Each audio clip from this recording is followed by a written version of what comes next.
What's up, everybody? This is Fatima.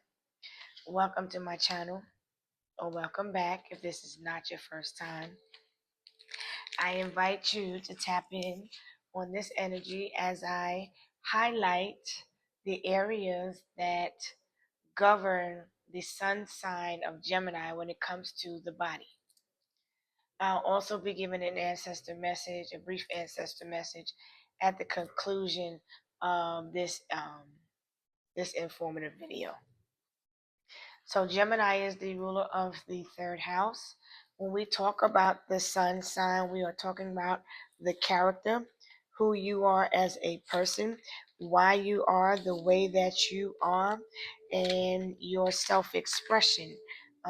Gemini is the ruler of the thought process, is the communicator. It rules over the house of siblings, communication, and short distance travel. It is the word, the thought process that conveys the word. Okay, so when we look at Gemini, Gemini can also be the house of siblings, um, neighbors, people in your community, cousins, distant relatives, things like that. So your sun sign speaks about why you express yourself the way you do.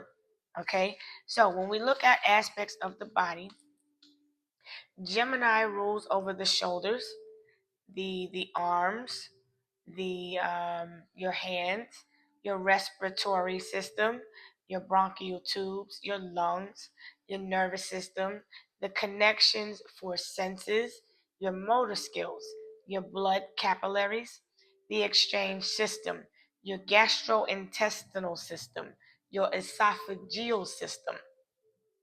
It works hand in hand with Taurus. So if you look at the video that I uploaded of Aries and Taurus, you'll see how Gemini comes in as the third house. It is the ruler of the third chakra. The number 5 is significant with the sign of Gemini. It is the ruled by the planet of Mercury, which is the planet of communication, thought. It is the ruler of the devices, social media, all of the communication and the way in which we communicate. Okay, so now I am going to pull 3 cards for the North Node. This is in addition to all of this information about the body with Gemini, and it's going to tell you who you are in this life, what you are supposed to be doing. So this part of the message may resonate for some of you, not all.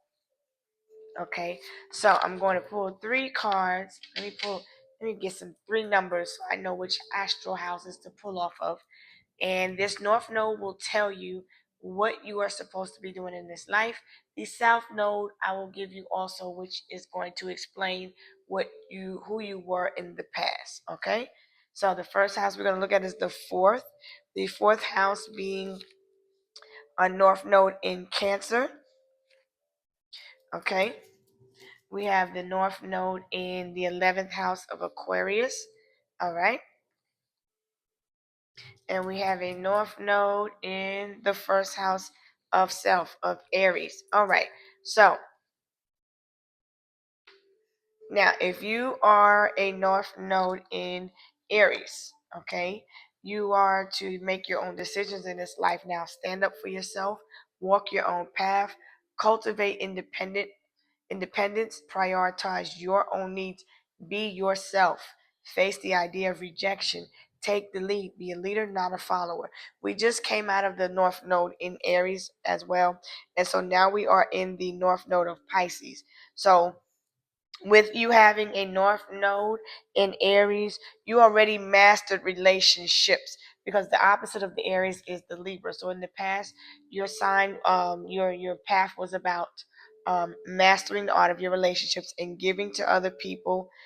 Now you should be doing what you want, how you want, the way you want, because you can, because you're the boss of your life now. Okay, so now if you are a North Node in Cancer, if you are a North Node in Cancer, fame, leadership in the past life, your life was beautiful. You the areas of function in your career was great, and so now you want to kind of focus on your home, your family, and your own security needs. Like this is more like the retirement phase for you. What you decide to work on in this lifetime to fulfill your greatest needs means to an end. Your north node is what you crave emotionally. So you want to become a warm, nurturing mother. Some of you could be in a position where you want to become a parental figure. Um, Make and enjoy heartfelt connections.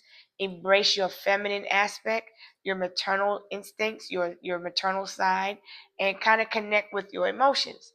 Now, the tricky part is that the moon is in Scorpio, and Scorpio is all about the house of fears. And so, right now, with Mercury being in retrograde in Aries, which is about the self, this energy is really making us have to look at our fears and our deep emotions. And we are in process of remembering things that people did to us in the past. And so we're having to connect with those emotions and get rid of what we no longer need and come to terms and come to balance with that. All right. So if you have a North Node in Aquarius, discover how to embrace your unique persona, as well as learn how to be more comfortable relying on people around when needed, and approach life with compassion and charisma and individuality, and work for the greater good and strive to be more independent. So if you have a North Node in Aquarius, you are basically let me see. This is what yours is. You worked out,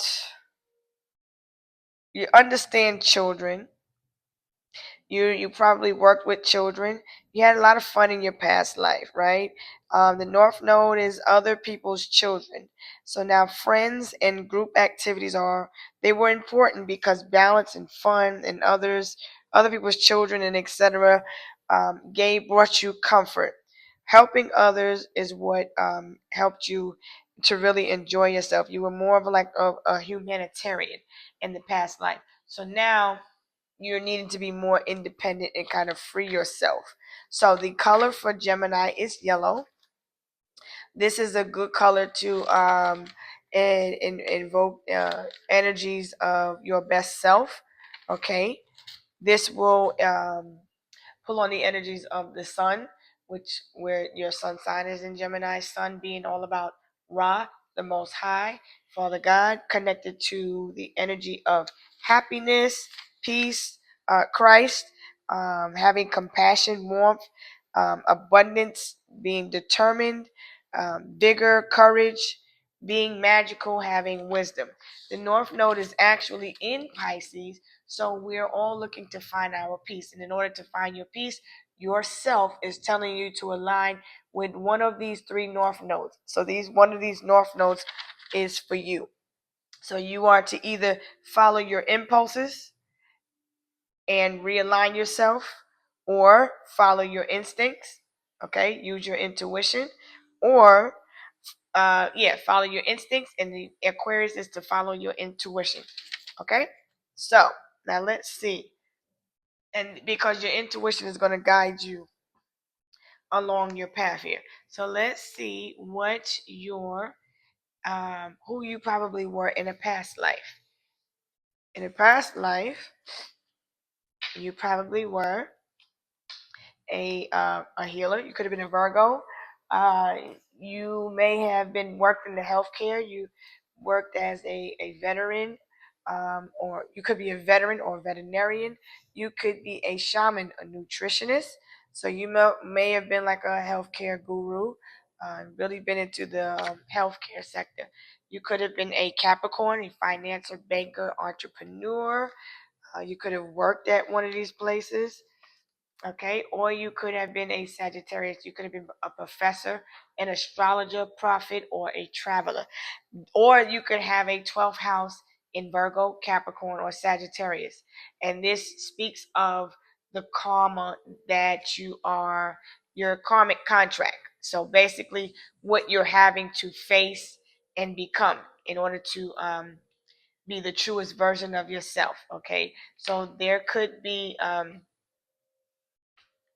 important significance when it comes to, we're all in our 12th house of karma, our karmic debt, what our path and our legacy is aligned for. Okay, so these people are who you were in the past. So the opposite sign of a Virgo is Pisces. So in the past you worked really really hard and you worked in the healthcare sector. So now you're more peaceful. You have more peace in your life. Okay, so you are getting rid of things that do not align with you and do not bring you peace. In the past you probably worked really really hard. You was a Capricorn, or you was a father figure, a public figure. You were a boss of some kind. You were a head of something. You could have been really or you could have been really someone that was really really wise for your age. The opposite of the Capricorn is a Cancer. So you could have been a father figure in the past life. You had a you were the head of your family. You were a matriarch father figure. Okay, the opposite of the Sagittarius is the Gemini. Okay, so in the past you could have been a speaker, someone who works in communication of some kind. So now you could be a professor, a prophet. Your 12th house is aligning you because you have a higher calling now. Okay, so you have angels and ancestors that are guiding you, that are all around you. Your ancestors want you to take time to appreciate people while they're with us and create lasting memories that can be shared for years. So, create new memories is what your ancestors want you to do, and enjoy your family while you have them. Okay, what other guidance does your ancestors have for you? These, I don't know what languages I've been speaking lately. You could be from distant land too, but Mercury retrograde is just doing something to me. Okay, like Mercury is really just playing games with me, especially when it comes to Gemini. You could be experiencing some areas with when it comes to mucus, blockages in your bronchial system, or with your voice, your throat chakra. So when I was transitioning through Taurus to this house of Gemini, I was experiencing that, and everything is cleared up now. So your ancestors also don't want you to take any risky choices. Okay, um, get rid of the toxicity. They're warning you of a risk not to go back to the past, because this is saying one will heal and the other is toxic. So when it comes to your twin, because Gemini rules over the twins, so you could be on a twin flame journey, and your ancestors want you to realize that you may be the one that had to heal, and your other half of you, your shadow aspect of yourself, chose to abandon the journey. And so you are having to choose between, you had to make a choice between good and evil. um, but don't take any unnecessary risk, especially when it comes to your career, your health, your spirituality. Don't get involved with people that are low vibrational. Stay you on the right path. Continue to find direction in your life. Follow your North Star. Follow your truth. Okay, very good. All right, let me see what your ancestors want you to focus on. Focus on your career, like I just said. Focus on your career. You are on the right path. Whatever it is that you're trying to do, that you've been trying to manifest in your life, continue to work hard on that. Also, someone needs to come out.